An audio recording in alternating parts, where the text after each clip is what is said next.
guys, nagluluto ako ng chicken soup na may sotanghon.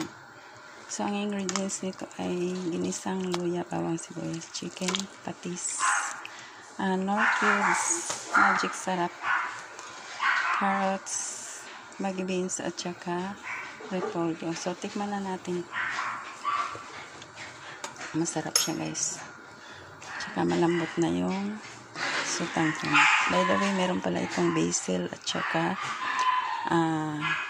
tanglad. So, super sarap talaga siya. Kompleto ng ingredients. Ayan. Pakuluin pa natin ng todo para lumambot ang repolyo. So, nagbabaan na yung mga kids. Ayan, nagbabaan na sila. Sabihin, gising na yung yaya nila. It's already 11 o'clock in the morning and it's raining. So, bagay ang sotanghon soup ngayon. So, hanggang dito lang ang video natin guys. Habang pinapakulo ko to. Kasi wala pa namang kakain. So, patayin ko muna. Thank you so much guys for watching.